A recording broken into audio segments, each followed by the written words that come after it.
गोविंद जी के पक्ष में संयुक्त तौर पर हमारा गठबंधन इस सीट को ऐतिहासिक मतों से जीतने का काम करे, उसका अनुरोध करने आया हूं। मगर साथियों, एक चीज समझने की भी है, जब हम संयुक्त तौर पर जीतने की बात करते हैं तो जिम्मेवारी एक एक साथी की बनती है कि अगले 100 घंटे जो इस प्रचार के बचे हैं, पोलिंग तक के, दिन रात एक कर अपना एक एक वोट कमल का बटन दबाकर गोविंद जी के पक्ष में डालकर इस गठबंधन को और मजबूती देने का काम करें। साथियों, 2 साल आपकी सरकार को प्रदेश में बने होंगे और 2 साल के अंदर चाहे वो ग्रामीण अंचल के विकास की बात हो, किसान की उन्नति की बात हो, गरीब की उन्नति की बात हो, निरंतर आपकी सरकार का प्रयास रहा है कि लगन के साथ, पूरी निष्ठा के साथ काम किया जाए।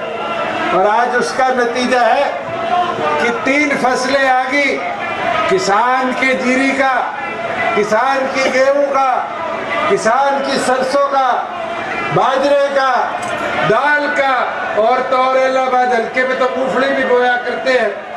मूंगफली का भी MSP का एक एक पैसा 72 घंटे में किसान के खाते में देने का काम आपकी सरकार ने किया। साथियों, मुझे वो दिन भी याद है जब किसान के खाते में पैसा देने की बात करी थी तो लोग विरोध किया करते थे, आड़ती विरोध किया करते थे, ये कहा करते थे किसान पैसा नहीं लौटाएगा। मगर आज हरियाणा की पहल को पूरे देश ने अपनाने का काम किया। अपने साथ लगता हुआ राजस्थान है, जीरी खरीदी गई गंगानगर में, हनुमानगढ़ में, खाते में पैसा भेजा गया। और तो और उसका नतीजा देखो कि आज आपकी सरकार ने बाजरे का 3.25 लाख किसानों के खाते में 600 रुपया DBT कर उसकी फसल से पहले उसको उसका मूल देने का काम किया। साथियों, मैं तो इनको कहना चाहूंगा कि आज जब किसान की प्रगति और उन्नति की बात आती है तो हमारी सरकार का पहला संकल्प है कि उस किसान को प्रताड़ित ना होना पड़े। अभी मैं जब आ रहा था आपके गांव से, पहले परचेज सेंटर बना पड़ा है। क्या जरूरत पड़ी, क्या किसान को रात को मंडी में सोना पड़ा?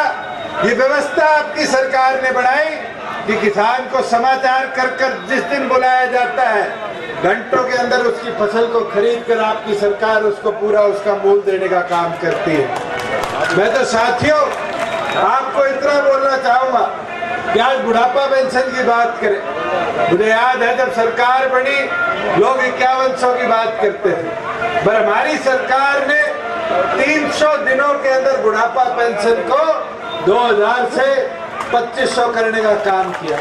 और ये रुका नहीं है, जैसे जैसे आगे आपकी सरकार कदम बढ़ा रही है वैसे वैसे बुढ़ापा पेंशन दिन प्रतिदिन बढ़ते भी जाएगी। साथियों, आज हम बात करते हैं सड़कों की।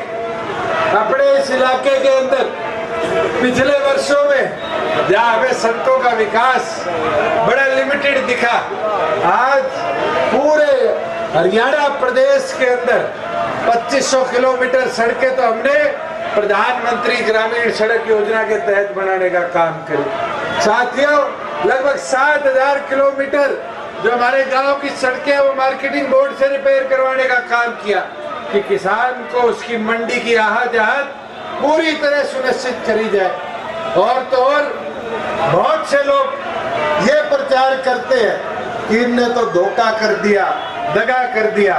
मैं तो एक चीज पूछना चाहूंगा, इलाहाबाद की जनता ने 11,000 वोटों के साथ इंडियन नेशनल लोकदल का एक विधायक बनाकर भेजा था और उस उम्मीद के साथ बनाकर भेजा था कि भाई विधायक जाएगा, प्रचार करेगा, प्रचार कर हमारे विकास की बात करेगा।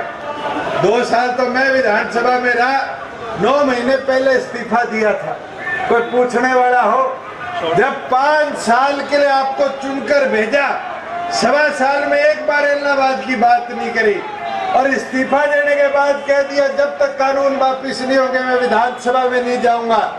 अब दूसरा रूप सामने आ रहा है। और रूप क्या है कि मुझे विधानसभा में भेजो। आगे छोरे कहने लग गए विधानसभा में भेज दोगे कानून वापिस नहीं है फिर इस्तीफा दे देंगे। क्या विधानसभा के लिए इलाहाबाद की जनता इस्तीफा खेलना चाहती है? ये मौका आपके पास है, इस सरकार को मजबूत बनाओ, गोविंद जी को कमल का बटन दबाकर जिताने का काम करो। और ये विश्वास मैं दिलाता हूँ, मेरी जिम्मेवारी है कि इलाहाबाद के विकास के लिए पूरी तौर पर मैं उतारे रहूंगा। मैं तो एक कहावत जरूर आपको बता सकता हूँ। एक बार एक राजा ने प्रण लिया कि मैं सबसे मजबूत आदमी के अपनी छोरी ब्याऊंगा, और फिर उसके बारे में पूरे देश भर में भ्रमण करना शुरू कर दिया।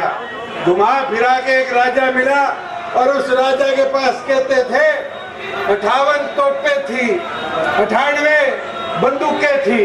राजा ने कहा ये तो तोप बंदूकों वाला आदमी है, छोरी दे दो। ब्याह करा दिया। राजा जंगल में शिकार करने चला गया। 1 महीने तक शिकार करता रहा। 1 महीने बाद वापिस आया, आकर देखा रियासत तो खंडर हो चुकी थी। तो वहां पर आके पूछा कि क्या बात हुई, राजकुमारी के साथ जिसकी शादी हुई उस सेनापति ने प्रजा को संभालने का काम क्यों नहीं किया? तो साथियों आगे से वजीरों ने क्या बोला, कहता महाराज एक चीज तो समझ आ गई, ये किसी को कुछ मानता नहीं और यहाँ कोई इसको समझाने का काम करे इसको वो समझ आता नहीं। तो साथियों आज के दिन इनेलो की हालत तो यही करी। चौटाला साहब तो जब 2013 में जेल में गए तो पूरा राजपाट सौंप कर गए और ये सोच कर गए कि हमारे पीछे से पार्टी संगठन का विस्तार होगा। मगर कई पुराने साथी है यहाँ जिनने वो पीड़ा देखी है कि 7 साल के अंदर किस प्रकार से संगठन को तोड़ा गया। और बाद में जब साथी आए तो पहले मेरे को, फिर निशांत सिंह जी को, फिर लितानी जी को, फिर सरबजीत जी को, डॉक्टर साहब को, सबको पार्टी से निकालने का काम किया। मगर साथियों ये चुनाव चौटाला साहब को बता सकता है कि जो सेनापति को चौटाला साहब ने चुनने का काम किया था वो तोप तलवारों वाला तो हो सकता है मगर प्रजा की चिंता करने वाला नहीं हो सकता। साथियों आज बताना पड़ेगा आपको वोट की ताकत से चौटाला साहब को कि आपने जिस सेनापति को चुनने का काम किया था उसने किसी की सुनी नहीं और कोई सलाह देने का काम किया, उस सलाह को लेकर नहीं अपनी मन मर्जी से संगठन को बर्बाद किया।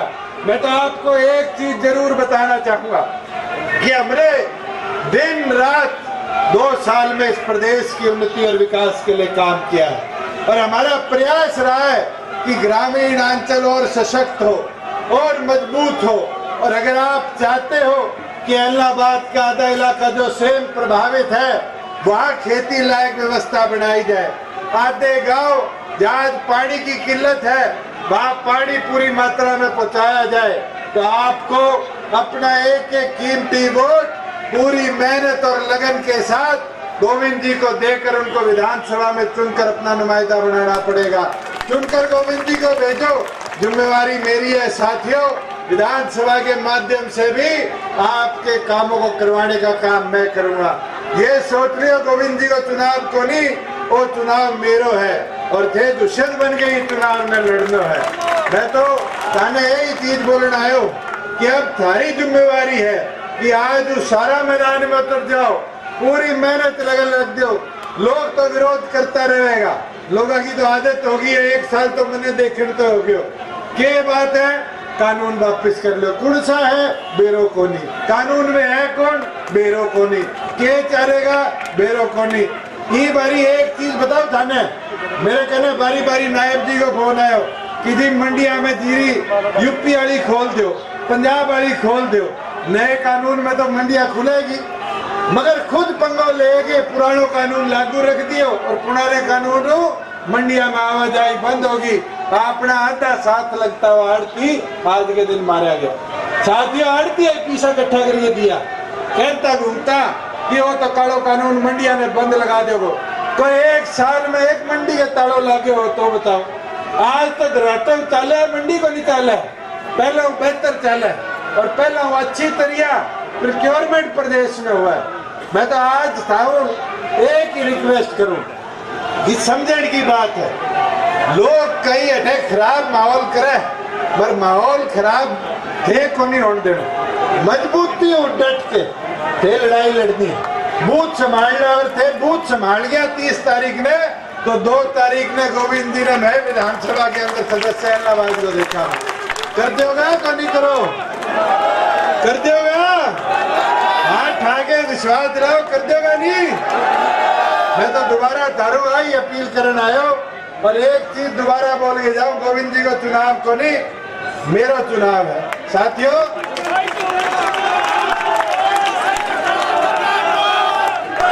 डांट लेगा नहीं मोर्चो, बता दो डांट लेगा तो सारे विश्वास पर छोड़ के बोड़ के न जाओ कि थे सारा मिल गए, इस जिम्मेवारी न संभालो। और मैं मेरी ताइया बड्डी को पूछ रही हूँ, संभालोगी नहीं?